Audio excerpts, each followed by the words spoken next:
If it's bludgeoning, then the claws will be mostly just general shape.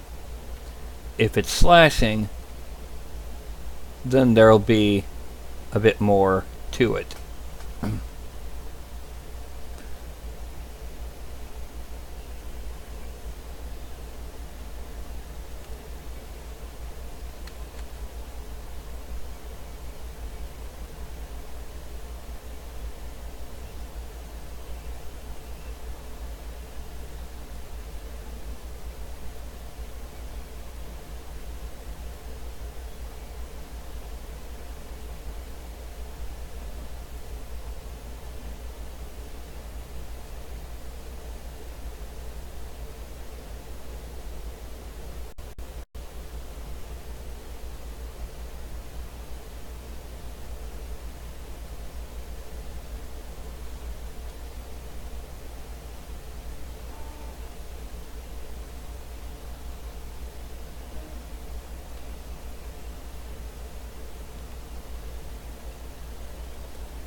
Slashing. Okay, then it gets claws.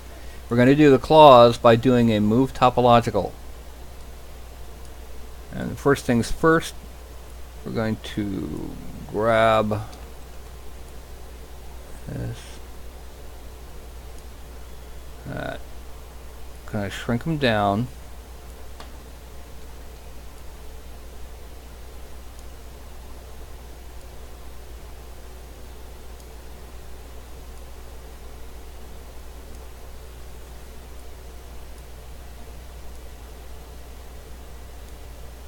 Then we're going to inflate, and very carefully, oh, too much, carefully inflate the base of the claws for printing purposes.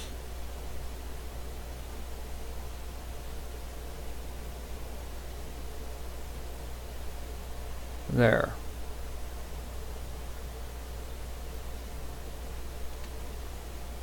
Has talons on the fingers. It's 8:45 or 9:45. I have 15 minutes before the 2-hour mark.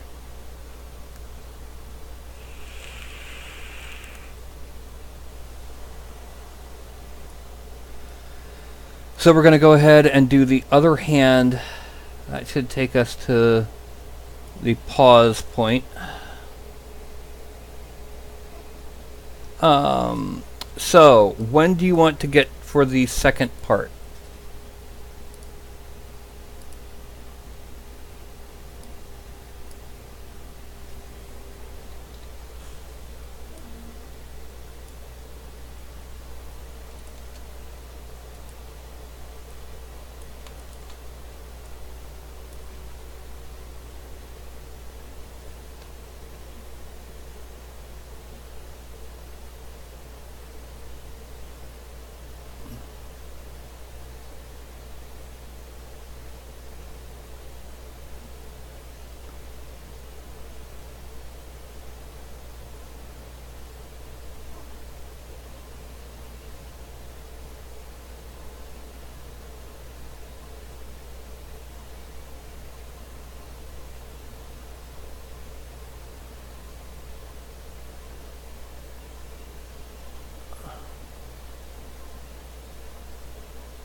hide the thigh and that and the hip.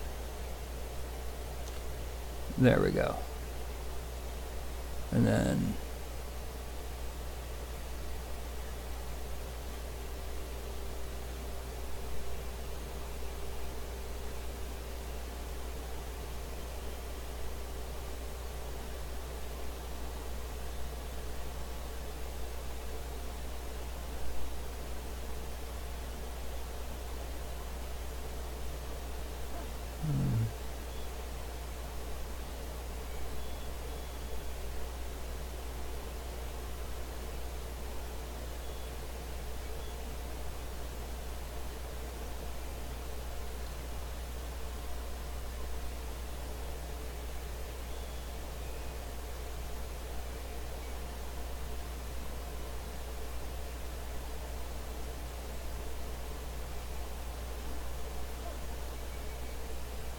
it would probably be another 2 weeks before I can get to this again, because I think I've got next week all scheduled up.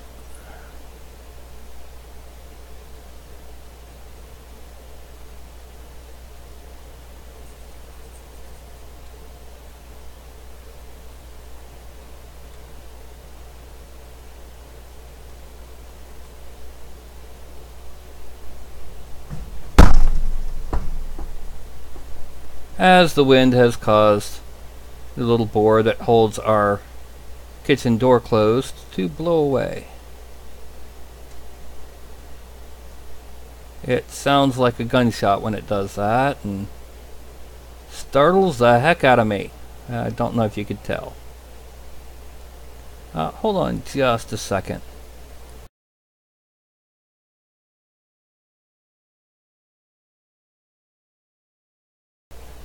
Okay, back to here.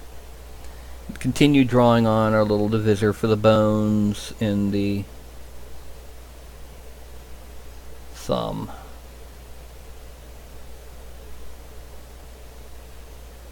And smooth them out a little bit.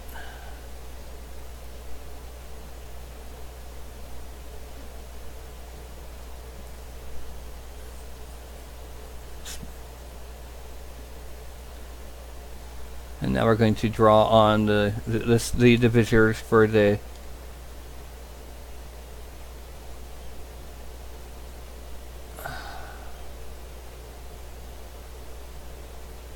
okay.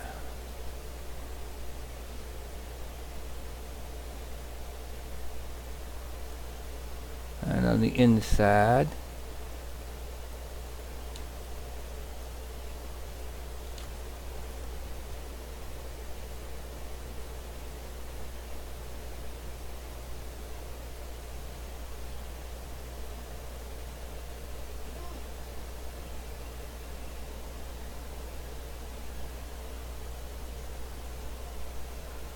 around, up here, down here, and here. And then we're going to hit with a smooth just to pull it out a bit.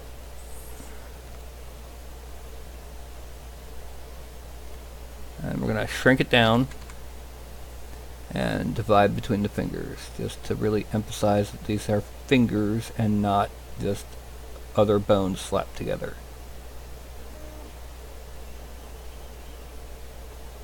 Once I've got these in their basic shapes, I'm going to do the last thing for the hands, and that's going to be swelling the knuckle areas to really emphasize that, again, they're fingers. Okay, now it's going to be move.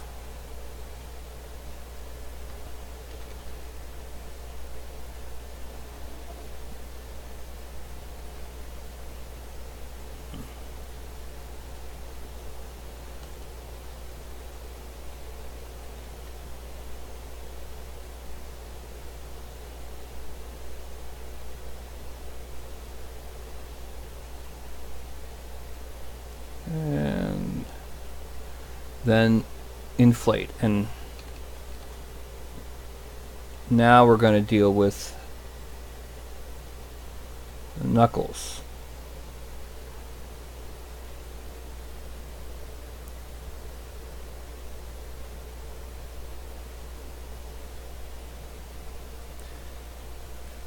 zoom out, and we're going to inflate the tops of each of these. Then up here. Then here. I've got to remember this is 3 times larger than normal. I don't have to worry as much about the actual size of the detailing. And we're just going to, once again, kind of muscle in some inflated areas to represent the knuckles. Makes them look a lot more like bones and a lot less like cybernetic joints.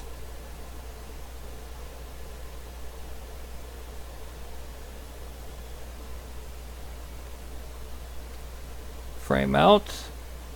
And this is our current state. Actually, let's go ahead and inflate up here. Down here. This is our current state at roughly the, I'd say 2/3 of the way through. But there's going to be some work done with the base when it comes time. So, what I'm going to do is I'm going to take this, I'm going to re-dynamesh it one last time. It's at 1.12 million polygons. The skull is moderately well hidden, so it's not as obvious. And I'm going to save as a Z-tool bone golem body. And to give you an idea on the scale, I'm going to append another figure. Let's make it dual wielding Ben. So go here. Actually, no. Let's make it our fighter mage from a couple weeks ago. And we're going to Z move him forward. Deformation, offset. Oh, let's offset X. That's how big he is, guys. That is how big our little bone golem is going to be. Hunched over like he is, the top of his head is probably closer to 12 feet than 15 feet, but again, he's massive. He's bigger than the Hulk. Hulk's only like 10 foot tall. Well, comic book Hulk starts at 7. But yeah.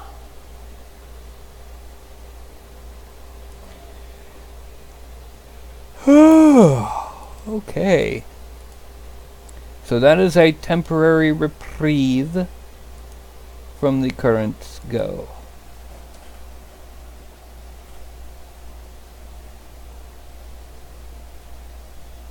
Alright.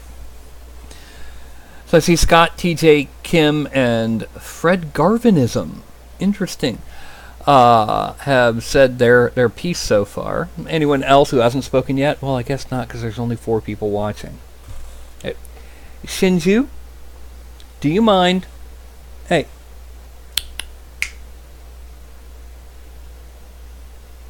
Buzz butt. Not now. I'm chewing. No, that's not a, yeah. Lick my hand, Fuzzbutt. She's in grooming mode. Well, my suggestion, Tuesday, I'm going to make a basic chainmail armor guy. But I'm going to do so using the new technique I discovered this afternoon. Well, excuse me. You're evil, Scott. What you should do is have him able to do what the one in Elder Scrolls Online can do. In-game, he just summons additional skeletons. My thought is he reaches under one of his rib cages, pulls out a complete skeleton, and throws it at them, and it transforms into a full skeleton in mid-flight.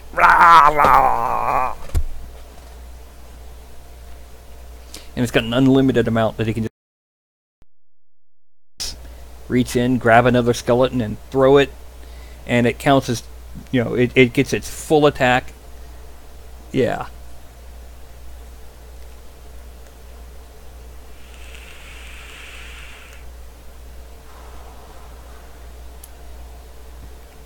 And that way, like, if it sees the wizard over there casting, and it's doing something that needs concentration, throw a skeleton at him. Keep him busy. And, yeah.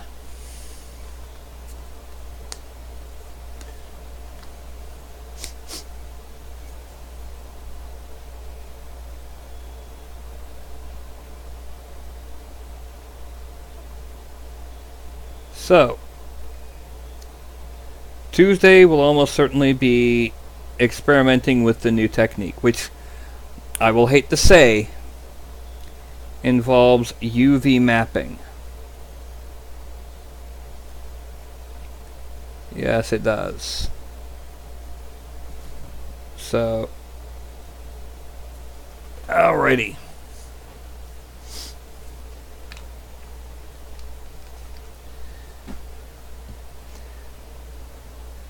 Now, a suggestion is to have just random weapons scattered all over the floor, because you can draw one weapon around as a bonus action, so it snatches up one of the weapons.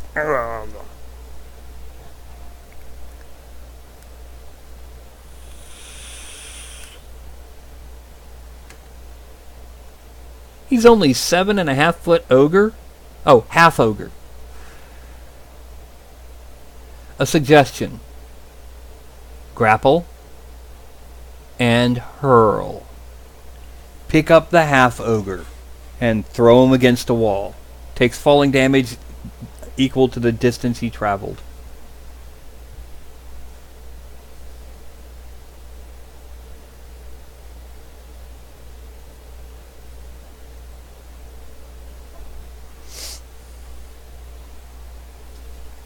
I was gonna say 7.5 foot ogre. That's small for an ogre.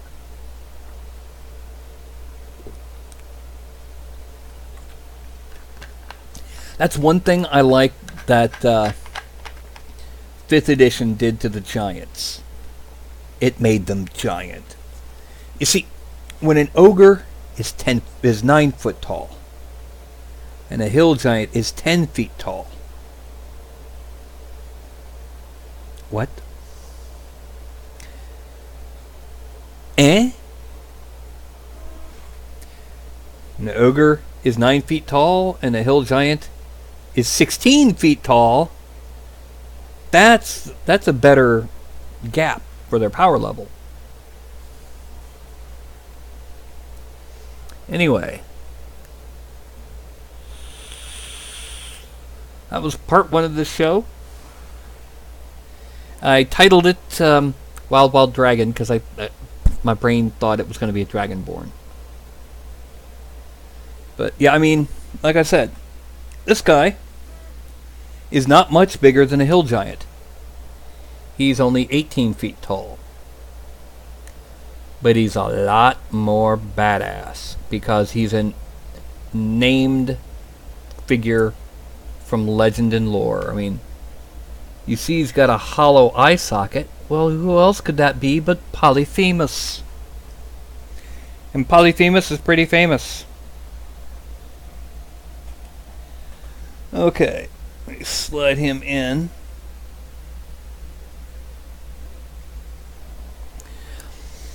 Now, one thing about Polyphemus, one thing about how I'm handling the things, we're going to talk about my upcoming Kickstarter. Giants of Legend and Lore and Myth. I haven't come up with an actual title yet for them. But they're going to include the files for the figure in, one piece figure, one piece base for FDM printing, and chopped up and pre-hollowed with drain holes for resin printing, resin printing.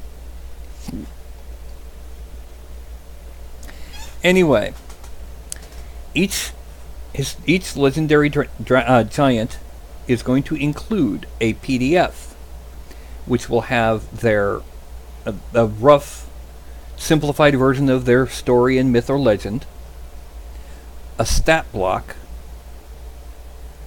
a general overview of the giant, and adventure hooks. For example, for Polyphemus, in the legends, later on he ended up wooing the nymph Galatea, not to be confused with the statue turned woman that was sculpted by Pygmalion. Well, in a typical fantasy world, that doesn't quite go. So, what if she wasn't really a nymph, but the most beautiful of all hill giants? From a hill giant perspective, she's still ugly. And they had kids. And these kids ranged from strong ogres through cyclopes to hill giants. And they're all cannibals. And they live on this island. And it's like Deliverance with one eye. Because in the myth it says he fathered a host of cannibalistic, violent giants. Ogres, hill giants, cyclopes, maybe an Eton or two. You know, because you never know what's going to happen with those genetics when you've got two different species. You know, cyclops and hill giant. But it's got, like, for some of his adventure things, an adventurer gets captured by them and manages to get his way, get free, but in the process kills Galatea. The cyclops, giants, and all that get so angry that they knock down trees and start rowing for shore, and the nearest land is a small little fishing village. They don't want to move because they done lived there all their lives. And they've got this little miniature flotilla of giants on their way to rampage through this town that can in no way defend it. So you've got a Seven Samurai scenario. But instead of bandits, it's cannibalistic giants. And you can't stop them. Because how are you going to stop an entire fleet of waterborne giants on big rafts and logs?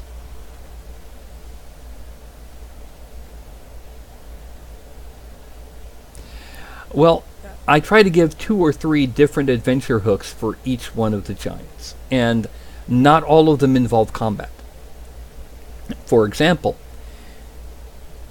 there's one giant who is lawful neutral, and a member of his herd has been stolen. Being lawful and considering himself a subject of the crown, he storms to just outside the gates of the nearest city and demands justice. And your job is to find who took one of his herd and get it back before he decides he can't rely on royal justice and takes matters into his own hands in a rather widespread destruction manner. It doesn't always take combat, but it is involving those giants. For example, there's a Titan in the crew. A fully fledged Titan. Now it's based on the Imperial from the Monster Manual, because those are Titans. And starts at like CR 24. You know, take an entire party of parties to fight him. But your goal isn't to fight him. Your goal is to find him because the aboleths have returned. And he was one of the generals of the army that evicted the aboleths in the first place. And so, if you can get him, you've got a good shot of getting rid of those monstrosities. That kind of thing. Or, look, it's Grendel. He's eating people. Kill him. Oh, did I mention Grendel? You know, the critter that no one can decide if he's a giant, a troll, a demon, or some other kind of monster? I got my own take on him.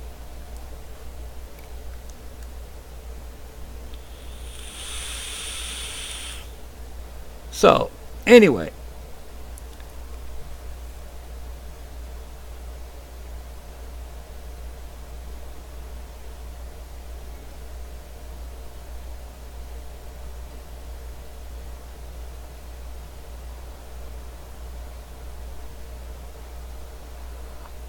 Mark a brain fry.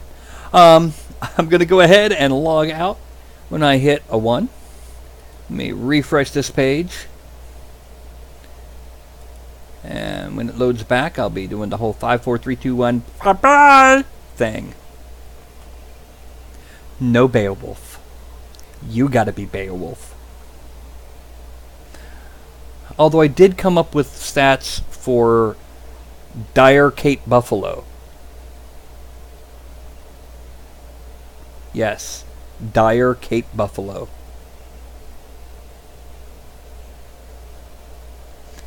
Don't ask why. Anyway,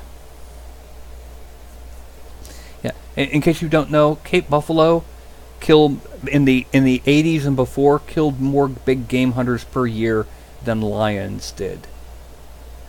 They're that nasty. I've got a single mustache hair that's creeping back into my mouth. Yeah. Okay. So anyway, there's the hand. And we're not going to talk to it because it doesn't have a mouth. How do you talk to a hand when it doesn't have a mouth? I don't understand. Okay, so anyway, that's going to be a 5. And a 4. And a 3. And a 2. And a 1. And a thumb. Good night.